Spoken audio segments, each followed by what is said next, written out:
a small act which is related to farmers' current condition.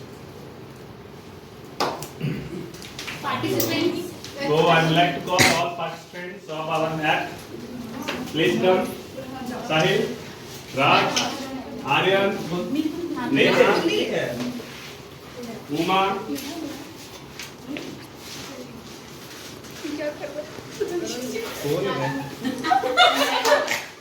अब 6 pack दिखाएगा। Uma and Kamalpreet. किसान थोड़ा सा किसान तो Please Kamalpreet.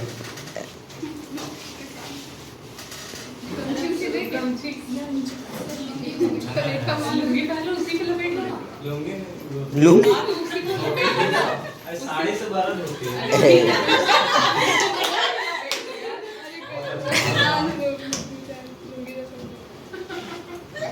ठीक है बस नहीं लपेट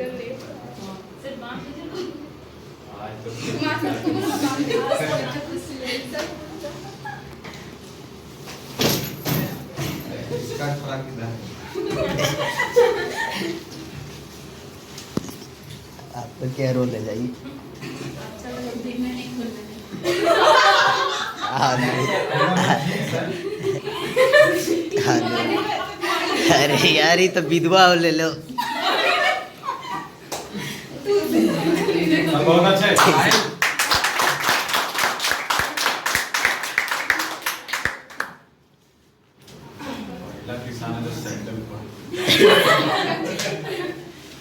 तो सबसे पहले मैं आपको परिचय करवाना चाहूंगा हमारे किरदारों से, जिसमें कि साहिल जो कि एक किसान बने हुए हैं, आर्यन जो कि एक गांव का पढ़ा लिखा बंदा है, राज प्ले कर रहा है, कमलप्रीत जो कि किसान की बड़ी बेटी की रोल प्ले कर रही है, उमा जो किसान की पत्नी के रूप में रोल प्ले कर रही है, नेहा जो किसान की छोटी बेटी के रूप में रोल प्ले कर रही है। तो चलिए आइए, इस नाटक के माध्यम से हमने इस नाटक में कुछ कुछ मोरल वैल्यूज को बताया है। तो सबसे पहले हम लोग देखेंगे नाटक का पहला दृश्य। स्टार्ट कीजिए। कैरेक्टर के लिए अनुराग कश्यप का चयन कर दिया है। साहब को पढ़िए।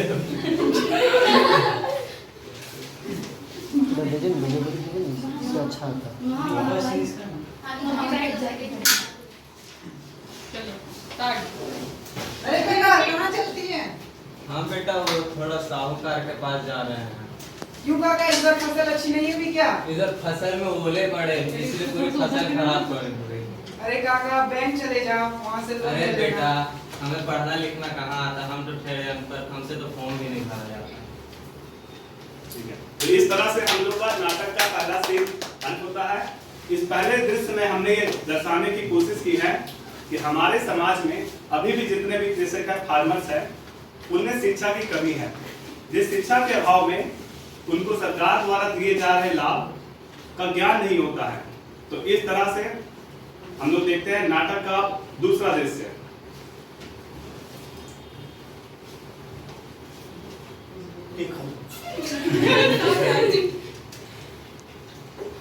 साहूकार जैसे दिखते भी है। आइए आइए राधे श्याम जी, बताइए कैसे आना नाम है? साहूकार। बैठिए बैठिए, बताइए कैसे आना है? मालिक हमको 25,000 रुपया चाहिए। ऐसे तो मैं दे दूंगा, लेकिन ब्याज 20% लूंगा। इतना ज्यादा मालिक। लेना है तो लो, नहीं तो जाओ। ठीक है मालिक, देखते हैं। तो इस रोल में हमने ये देखा कि गांव में अभी भी बहुत सारे ऐसे साहूकार हैं जो कि किसानों को उनकी मजबूरी के तौर पे बहुत ही अधिक ब्याज पे लोन देते हैं, जिससे कि किसान पे कर्ज का बोझ बढ़ता ही जा रहा है।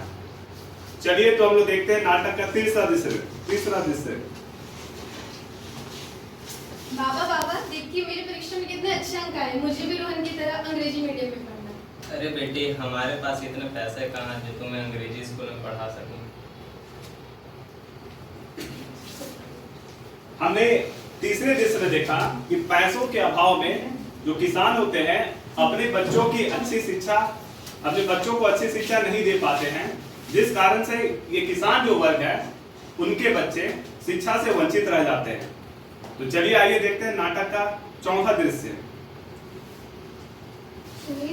चंपा बड़ी हो गई है, उसके साथ सोचना होगा।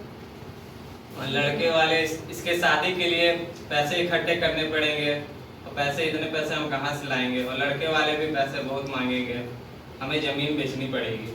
फसल तो पहले ही बर्बाद हो गई है, अब तो कोई उम्मीद भी नहीं बची। तो वही देखना पड़ेगा। हम ही लेंगे। तो हमने दृश्य 4 में देखा कि अभी भी भारत में दहेज प्रथा सिस्टम ये चली आ रही है, जिसके कारण बहुत सारे ऐसे किसान हैं जो कि बेटी की शादी के लिए दहेज जमा करते हैं, और दहेज ना होने के कारण आखिरकार वो लास्ट में अपनी जमीन को बेच देते हैं। चलिए देखते हैं नाटक का दृश्य 5।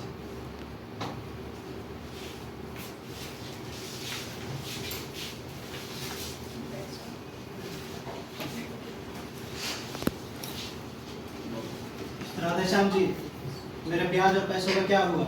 आपके पैसे लौटा दूंगा मालिक। कब? बीवी भी बीमार है, तो इसमें मेरी गलती? बेटी को भी अंग्रेजी स्कूल में पढ़ाना, मैं नहीं, पैसा ये आपको आप- लौटा दूंगा। आपने पिछला कर्जा भी अभी तक नहीं चुकाया है। लौटा अगले महीने दे दूंगा, पक्का दे दूंगा। अगले महीने मैं नहीं जानता, मुझे 12 दिन के अंदर चाहिए। ठीक है मालिक, दे दूंगा। ठीक।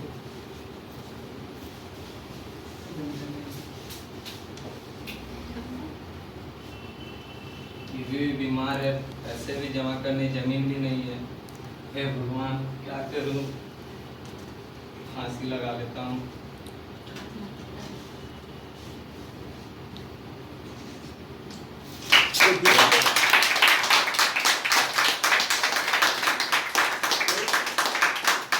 तो इस नाटक के दृश्य 5 में हमने ये देखा कि किसान के पास जमीन नहीं रहती है, पैसों की कमी में, अभाव में, बेटी को अच्छा शिक्षा न देने के कारण, बहुत सारी बीमारियों के कारण और आय के अन्य ना साधन होने के कारण वो आखिरकार फांसी लगा लेता है।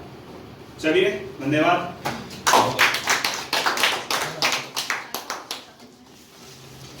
सर, तो कैसा लगा आपको?